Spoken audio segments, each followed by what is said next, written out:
Welcome everybody back to the Gaming Careers podcast and joining us for the live stream. Thank you very much for joining us. This is episode 69, the gamer's favorite number. So some nice in the chat for that.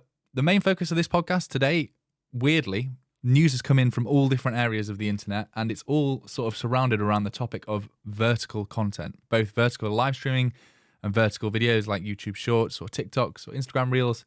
So that's going to be the main focus of today's pod, talking about the news from there. But we've got other updates we're going to be talking about throughout the episode, as we always do, to make sure we're up to date with all the platform updates and any streamer or content creator news that has come out this week. But before we do that, we always have to say hello to our American side of the co-hosting of this podcast. Ben, how you doing? Good, man. Glad to be back for another week. Again, keeping the streak going, which I'm pretty happy about. Lots to talk about this week, especially in the world of AI to start things, I think, which I'm pretty excited about. But Pete, how you been, man? How's your last week been? We're talking about League before we get on here. I'm sure we don't have a ton of League people here, but you and I are pretty into it right now, it seems. Yeah, I mean, my life, unfortunately, is not filled with a lot of gaming at the moment. Marathon training is taking up the majority of my time. So if any runners in chat know how boring that can be as you're training and nobody cares, and all I do is talk about it, but nobody cares. But anyway, yeah, I mean, pretty good week all in all. I'm really glad that we're here, still continuing this streak into February now. I think this is the 6th episode of the year in a row, which I think maybe matches the longest streak we've ever done. So let's keep this up. As long as good news keeps coming, we'll keep this podcast coming every single week. So why don't we start with what you just teased? The year of AI. It seems to be 2023, doesn't it? It doesn't just seem to be ChatGPT and those kind of programs, but actually it seems to be taking over the streaming world as well. And why don't we start by talking about this new... Well, you have to explain to me first about the American TV show Seinfeld, because I see clips on it all the time, but it's one of those shows that didn't really make it over here, or maybe it was a little bit before my generation anyway. Yeah, I mean, it's before my generation too, but my parents and a lot of their friends love this show. It's one of like the biggest sitcoms in the US, and there's a ton of episodes of it, obviously. But the reason we're talking about Seinfeld is there is this week, I believe it started this week, Pete. There's a channel on Twitch, or there was a channel on Twitch that has been streaming AI generated episodes, quotes, of Seinfeld, which is kind of like a loose way to say it. If you watch it, obviously it's not the actual Seinfeld characters, but it's kind of this weird 3D-ish interpretation of Seinfeld with all the four main characters in the apartment, if you're familiar with Seinfeld, as well as Jerry or Larry's stand-up. But this is completely a 24/7 running stream where all the dialogue and all the movement and animation is all scripted by AI. So it's just constantly running, and you can tune in basically anytime to see some random episode of whatever AI Seinfeld is. And it's just kind of fascinating. I think they've pulled like 10,000 average viewers over the last week. It almost reminds me of like the Twitch plays Pokemon kind of era, honestly. Yeah, well, I mean, you say that you can tune in whenever you want, but actually that's not true as of right now, because I think last night for me in my time zone, maybe yesterday day for you, it got banned for 2 weeks. And we've seen this a few times, haven't we? We've seen these AI streamers or AI chatbots that you can sort of interact with. The main pull for a lot of people watching and interacting with these kind of things seems to be, how can we get this to say something racist or homophobic to get it banned? And that happened last night. So a 2-week suspension for a joke about transgender and mental illness. There are some screenshots from their like the devs that are running this 24/7 stream. They've made some posts about basically talking about why it made that joke and, you know, which language model it relied on, and they've made fixes to make sure it doesn't happen again, and hopefully Twitch will unban them. I just can't decide if things like this are actually here forever. Like, is this kind of thing going to be popular, 10,000 average viewers? I don't think so. I think it's because it's new and it's because it's a bit of a fad. People are tuning in and wanting to watch it. But, you know, surely once there are a few of these different streams, people aren't going to be flocking to watch 24/7 AI-generated Seinfeld episodes. Yeah, it's tough to say, because I think this is exactly what I've been thinking about too. And that's why I kind of compared it to Twitch plays Pokemon, because that blew up for a little while and was really, you know, this whole cultural viral moment. And then it slowly fell off. And I think that is still going. Like, you can still watch Twitch plays Pokemon, but it's, you know, a shadow of how big it was in the past. So this kind of reminds me of that. Now, the difference is that if AI gets really good and we see, more realistic versions of Seinfeld or whatever other show people want to AI generate, then I think it could be interesting. And I think it really gets interesting when you can't tell the difference between an AI stream and everyone else's stream, which is a whole another can of worms. That's not quite where we're at right now, but that's what's going to be really interesting to watch. Probably not this year either, but at some point in the future, that's going to happen, I think, Pete. So we'll have to see. I mean, to describe this to any podcast listeners that haven't seen the screenshot that we shared, it looks a little bit like The Simpsons mixed with like a video game from 1995. Like you're certainly not watching a TV show, but I guess if you were a fan of Seinfeld and you know the characters, even though these have been renamed for probably copyright reasons, it's pretty entertaining to watch completely AI generated episodes. And from what I saw of Twitch chat, they're having a great time watching it and reacting to different moments and different jokes in the stand-up and things like that. But yeah, we'll see. On the topic of AI, that's not the only bit of AI news that we've had. We've also seen that the AI streamer that we've shared a couple of times that seems to be like a VTuber model, but actually, saying things and showing captions on stream, is now reacting to other content as well. So it's doing basically just chatting, the exact kind of streams that you see your favorite streamers do, where they react to clips on live stream fails or videos on YouTube. This AI streamer is now doing that, and the clip that's been shared by Jake Lucky,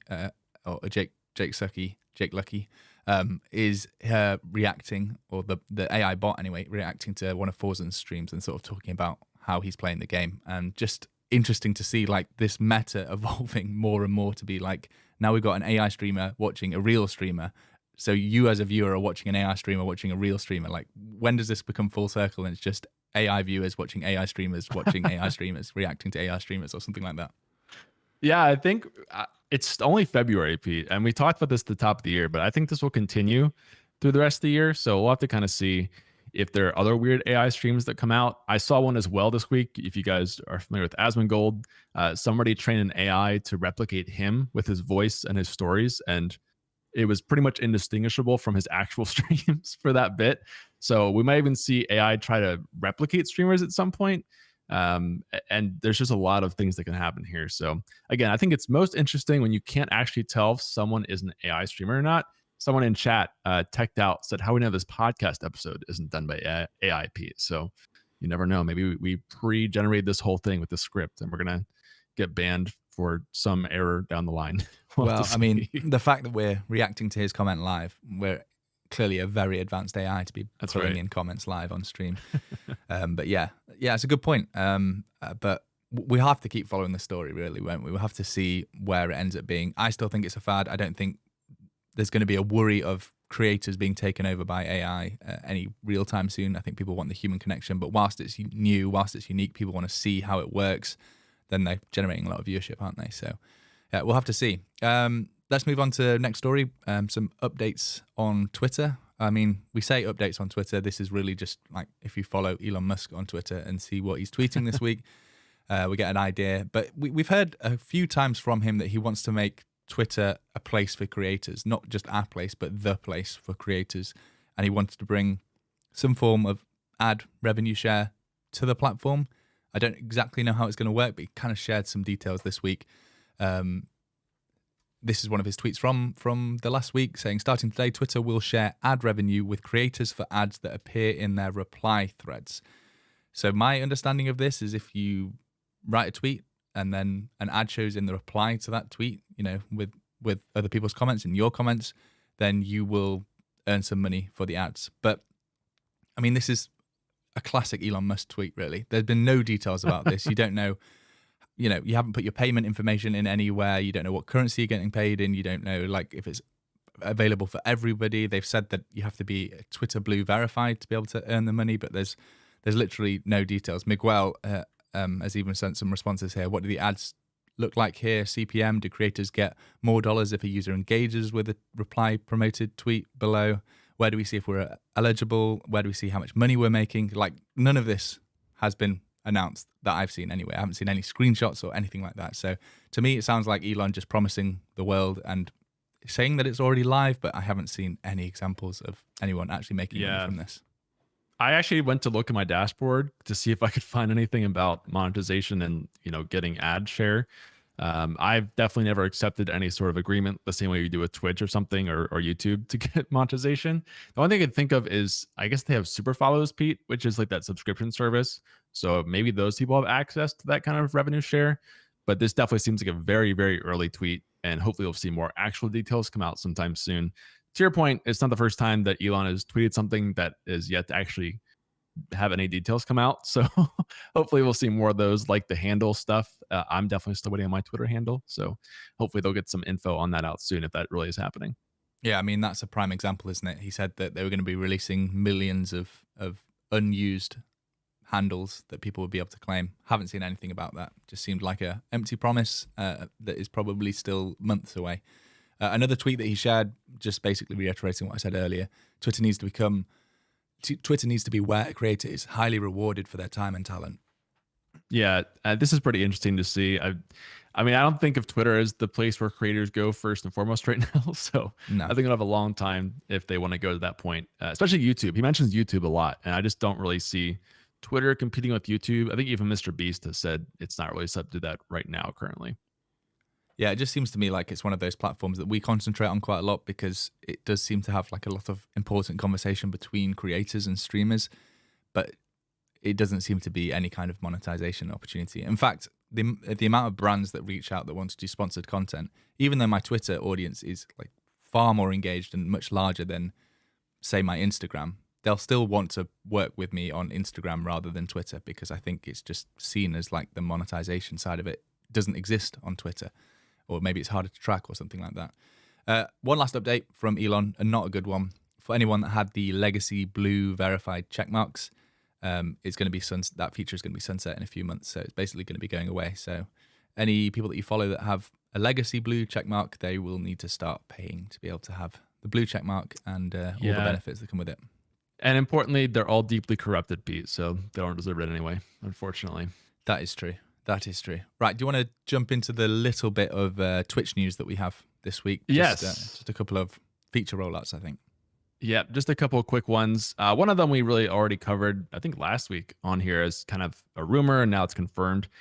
Twitch has confirmed that they're rolling out chat history to everyone. So as a reminder, this is when you come into a Twitch stream, you can see the last 50 messages is what they've said, even if they were there before you joined. So it's a good way to kind of get caught up on what you missed in a stream prior to you joining. That's rolling out, and I think it's out to about 25% of users yet. So if you don't already have it, it should come out in the next 2 days, is what they've said. And then I also have, we talked about this too, I think last week or the week before, but there is a new view for discovery in the dashboard for Twitch. So this is a snapshot of my dashboard that I wanted to share really quickly. There's not a whole lot of data to share here, but it is kind of interesting to see they've actually rolled it out. You can see data on views from outside Twitch specifically, which in my case, there's not a whole lot to show here, and it's all direct, so not very helpful. But I think the way that they showed this originally was you'll have a breakdown of like TikTok versus Twitter versus YouTube versus whatever driving to your Twitch. And you can also see some tags data in the bottom left on which tags you added to your channel are driving the most views versus impressions. So that was kind of interesting. And it's cool to see that you have this info. Some of you guys probably have more data than I actually do in this screenshot because I've not been streaming a ton lately, but I wanted to share it at least since we talked about it a lot, Pete. Yeah, fingers crossed that when they eventually do release their sort of clip browsing discoverability part of their mobile app that we talked about last week. Was that last week? Yeah, I feel like it was last week. You'll be able to see plenty of views coming from whatever platform they decide to name that, because that to me seems like the golden nugget of how people will discover your stream if they make a good app of browsing clips and vertical gaming content. But I think that's it for Twitch content or Twitch updates this week. Is that right, Ben? Yep, not a whole lot. I think there's much more on the YouTube side. So do you want to dive into the big update that we have this week, Pete? Yeah, let's talk about it. So as we talked about last week and as we have been talking about through quite a lot of January, YouTube Shorts revenue sharing started on February the 1st. So we've almost had a full week of data now to look at. If you've signed up to the YouTube Shorts Creator Fund or the revenue share model, you have to be in the partner program already. But we now have some little bits of data to talk about. And the YouTube Creators YouTube channel actually released a video 5 days ago, sort of talking about various different aspects of the YouTube partner program. We'll link that down in the show notes below for people listening to the podcast or watching the video once the live stream is finished. It's well worth watching that, but we will be covering some bits of the details from that video in this podcast to kind of break it down. So let's first of all talk about who is eligible to earn money from the YouTube Shorts revenue share, because this is quite a big deal. Like TikTok and Instagram Reels aren't doing this yet. So this is the first platform that's actually going to do some kind of revenue split rather than like a fund that doesn't really scale with creators. This is what has made YouTube the best platform for creating content. So hopefully they're doing the same thing with Shorts. So to qualify, and we've known this for a long time, you need to have you need to have both actually, 1,000 subscribers and 10 million short views in the last 90 days.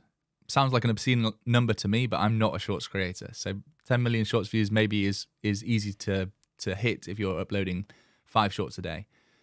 Or the other way you can get into the partner program, which is the traditional method for long form content, is 1,000 subscribers and 4,000 watch hours on long form videos from the last 12 months. So those 4,000 watch hours have to be on long form videos. Your shorts views, and I doubt they call them watch hours because every short is 60 seconds or less, don't contribute to that. So 2 different ways to qualify. Hopefully I'm making sense here, Ben. Stop me if you ever need to ask any questions, but I'm kind of looking at my notes through this.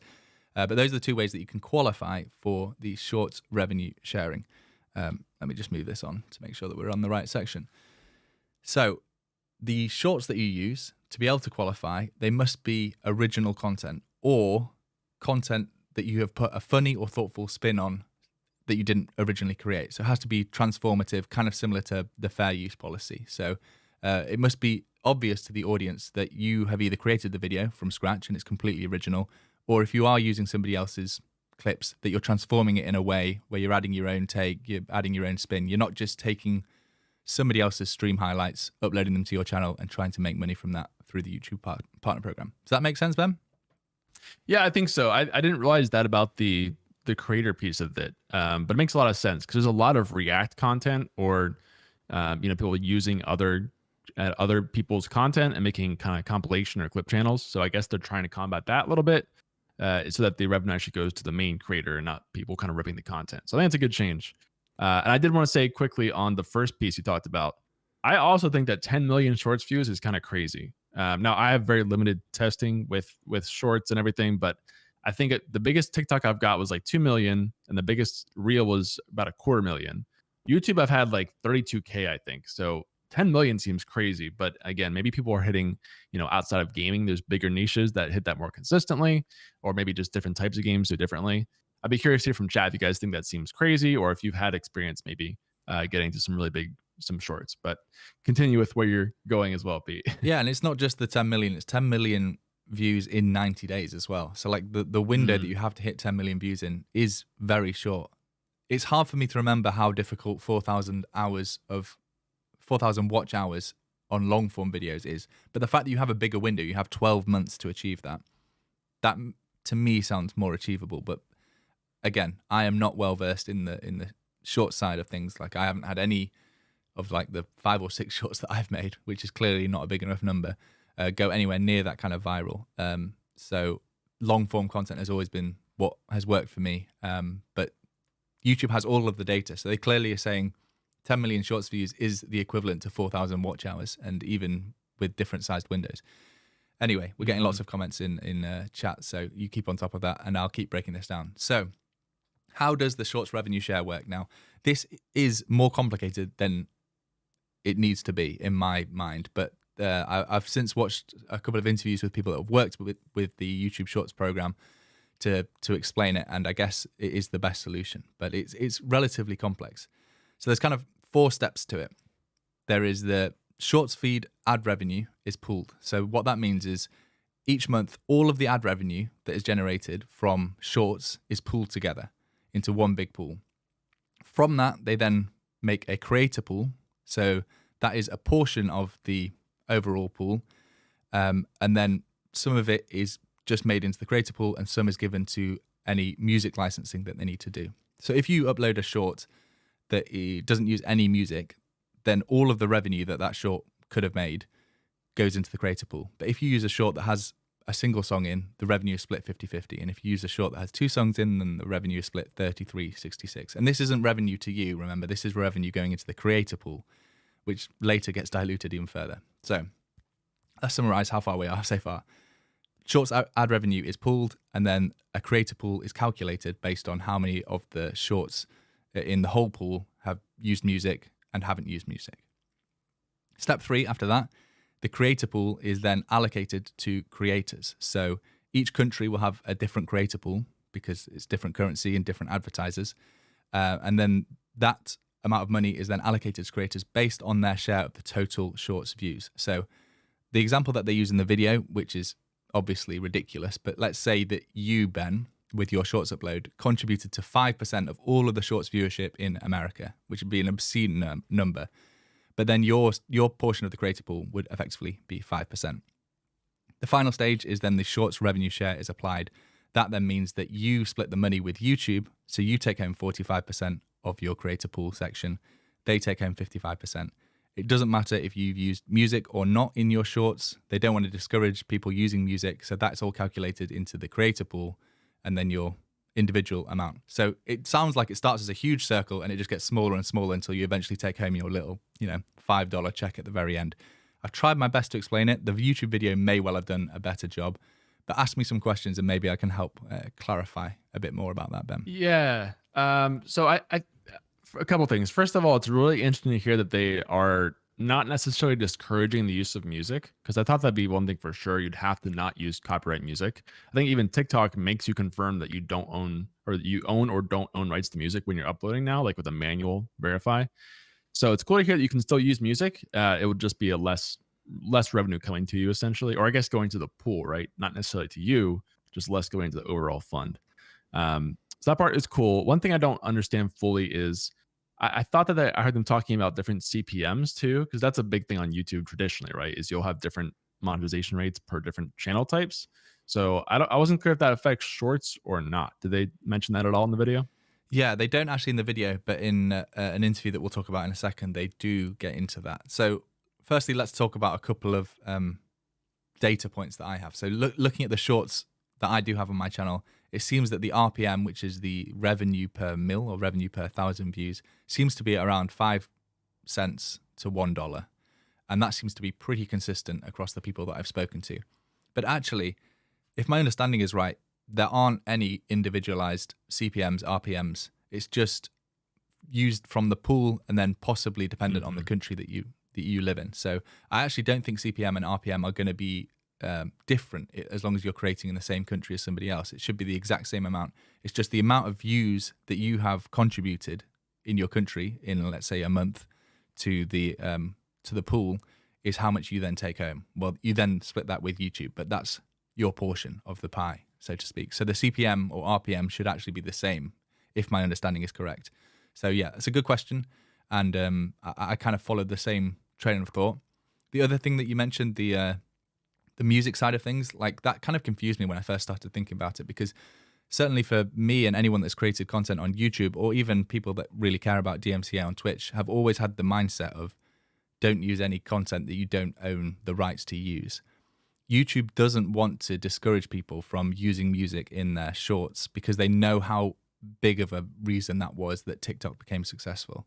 Like TikTok was originally Musical.ly, and then they bought that app and then changed it into TikTok, and like the music part of it is massive. So they clearly have made some deals with the music record labels, and they don't want to discourage people from using music. So there's actually no difference to if I create a short without music or I buy the rights to use certain music and you use a top 5 hit, we will take home the same amount if our shorts pull in the same number of views from the whole pool, because they don't want to discourage it. If it was 2 different amounts, then more and more people would start using copyright-free music or buying licenses for music, and then YouTube thinks that wouldn't be as good of an experience as if you were using the main hits and doing sort of dance-alongs and things like that. So I think that's the reason why, and it kind of does make sense, but it does feel a bit unfair if you're one of the people that's contributing more money to the creator pool because you're not using music, but then you don't actually take home any more money than the people that do use music. Yeah, that's the weird part. It's almost like if you just want to have the best for yourself, then you should just use any music you want, because then you have the best music to use, but you don't have any downside since you get the full amount. Like it, I feel like almost like if you use that type of music, you should take the penalty, right, for that revenue cut. But I get what you're saying too, that they don't want to discourage that stuff.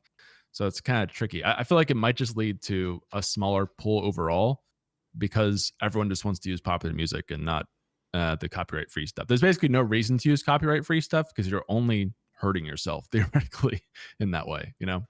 Yeah, I mean that's exactly the same way that I feel. I feel like it does feel unfair, but at the same time, from YouTube's point of view, they want this to be as successful as possible. And the more success means more advertisers come on board, the CPM or RPM rates go up for everybody, people earn more money.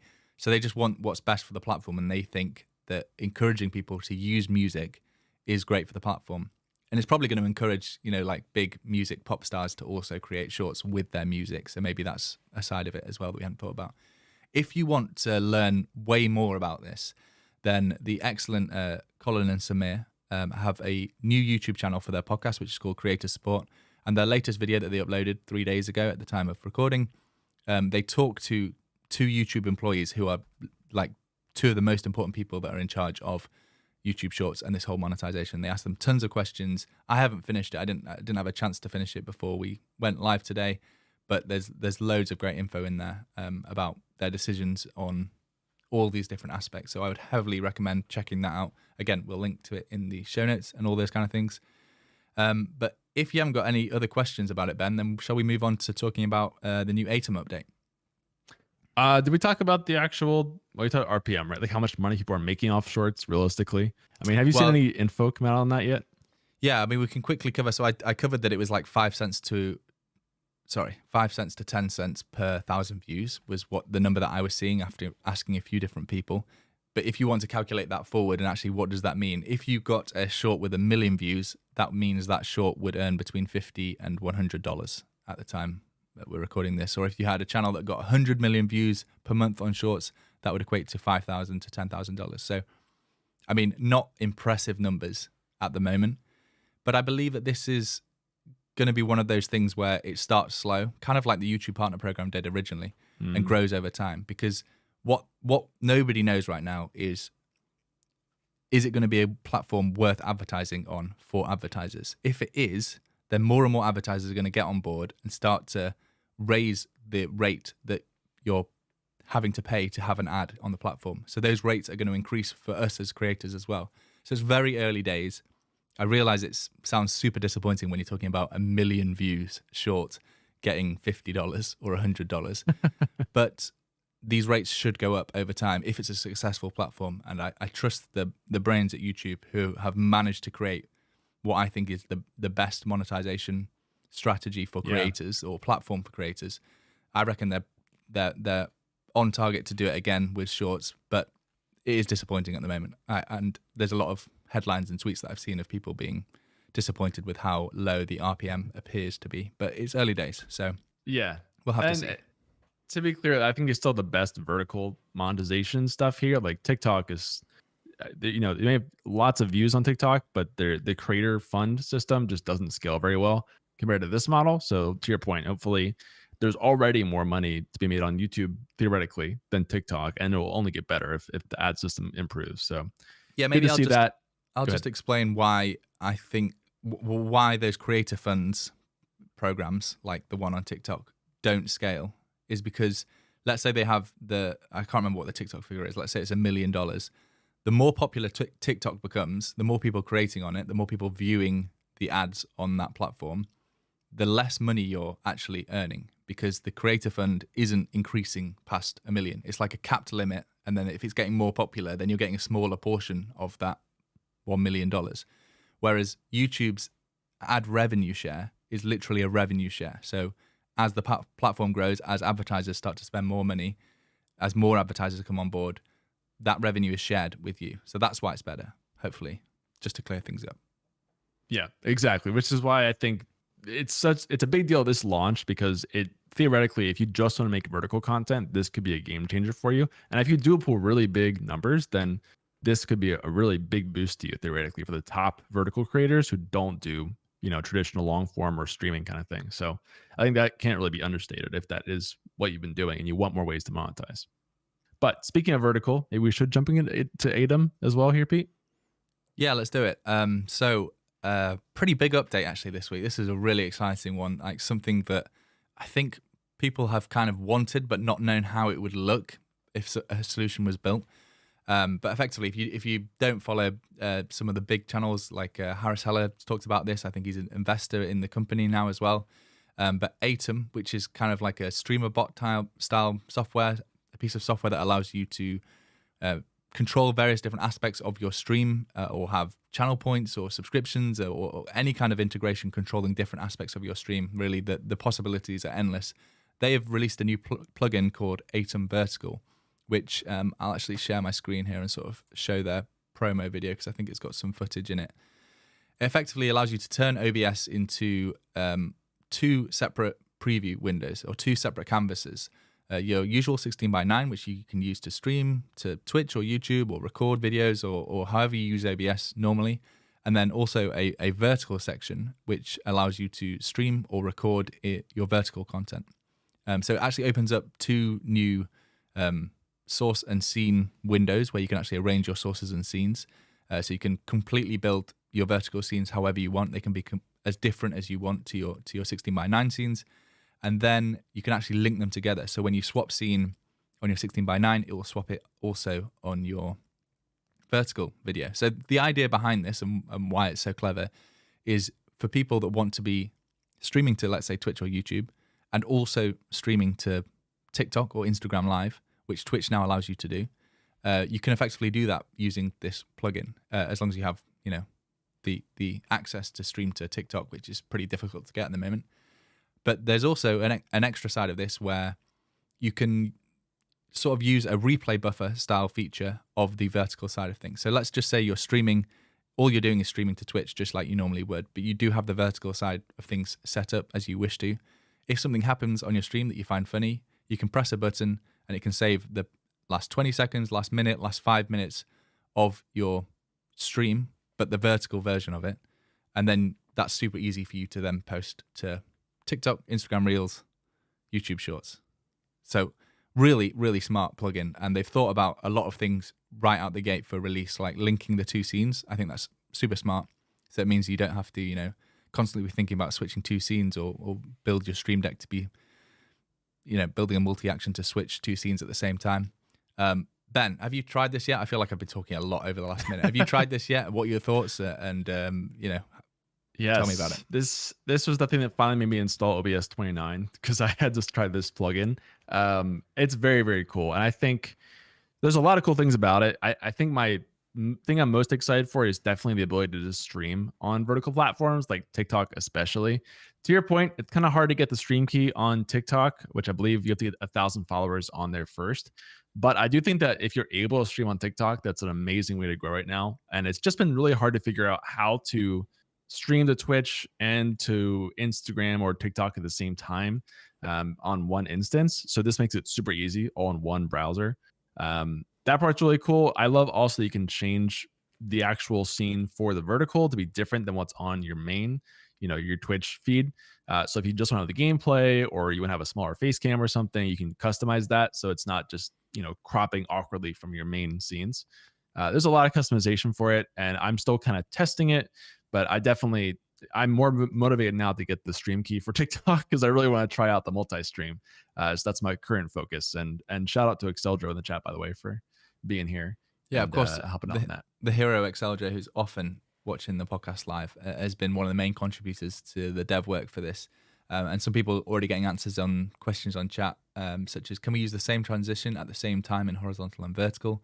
And Exceldro says right now it's only fade transitions for the vertical side of things. So I'm sure there's a whole list of features that they want to roll out as the plugin grows in use and more feature requests come out. But even in its state right now, I think it's worth installing and experimenting with, because at the end of the day, I think everybody that wants to use streaming to, generate an income or have as a side hustle or become, a full-time creator through, they need to be concentrating on vertical platforms, whether that's live streaming to them or it's creating these short form clips.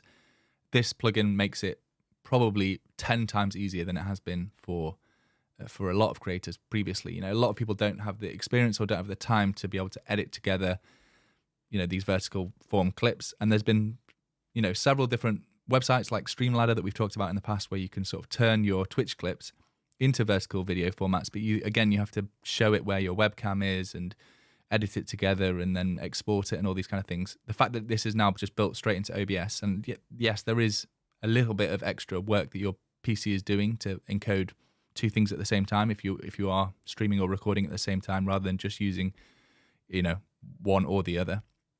But it's still well worth it, I think, to save yourself the time at the end of the day of having to generate these vertical clips yourself. So you can just make them as you go. And I think it's a really, really, really clever idea, and I've seen a lot of positive responses around it so far. So I'm excited to try it out more myself.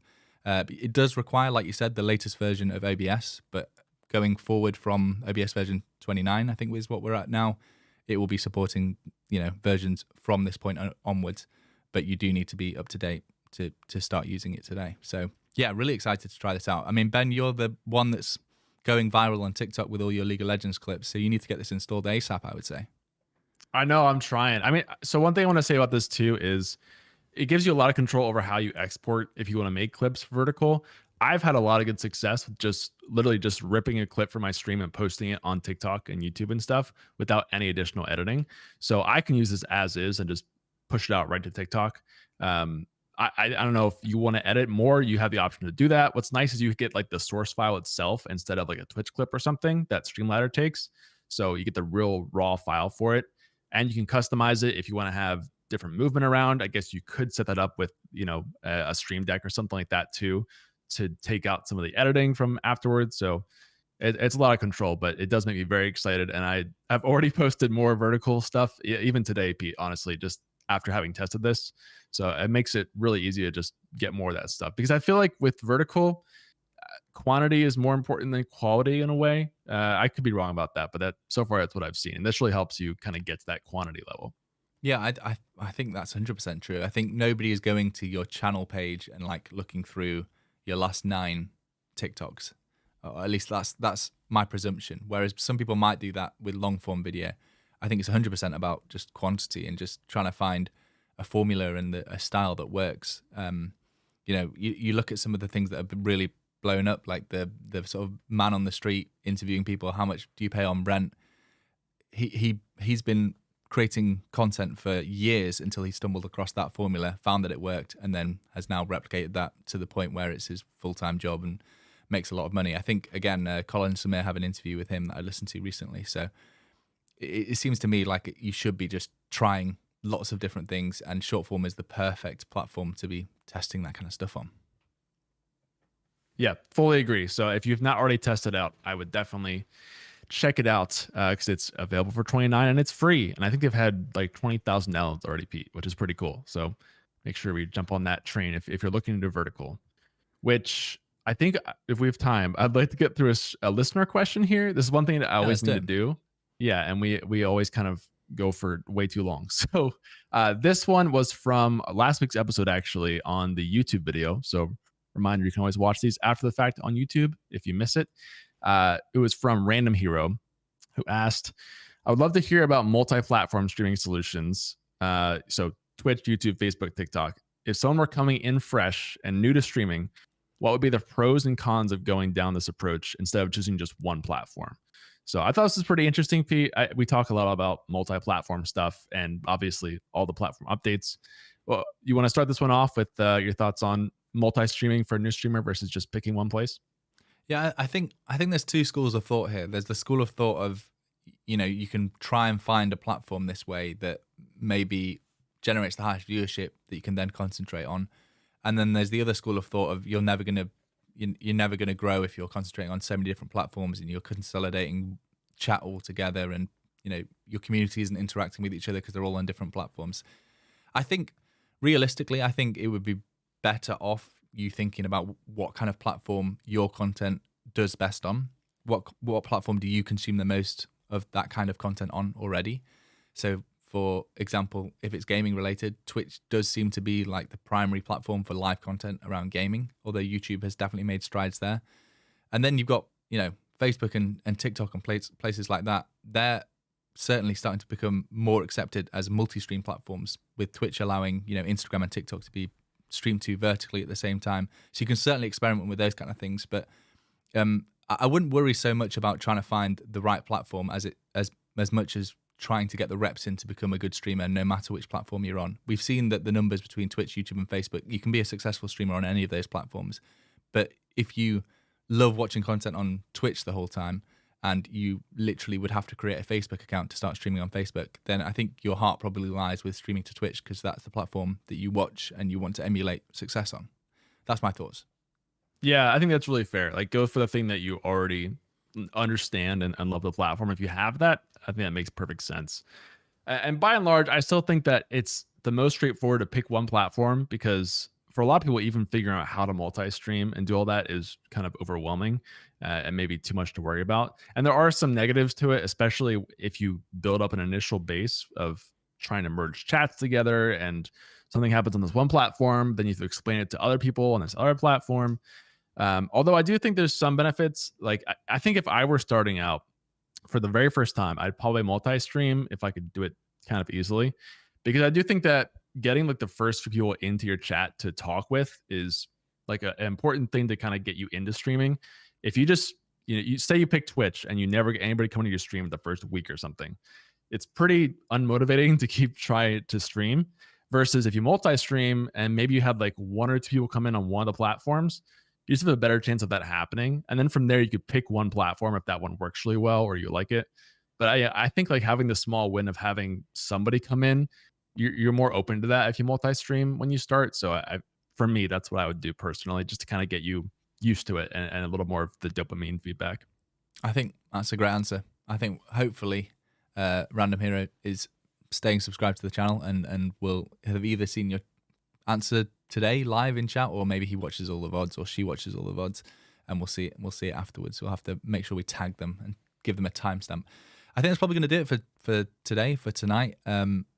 There's a lot of discussion, obviously, around these new vertical incentives in terms of ad revenue shares, and as well as the Aitum Vertical video plugin. So I'm really keen to hear some of your guys' thoughts. So if you're watching this after the fact in the VOD format, leave us a comment down below. Or if you're listening to the podcast version and you've reached this point, send me or Ben a tweet or an Instagram DM, or write in one of our Discords and just tag us and let us know your thoughts on vertical video.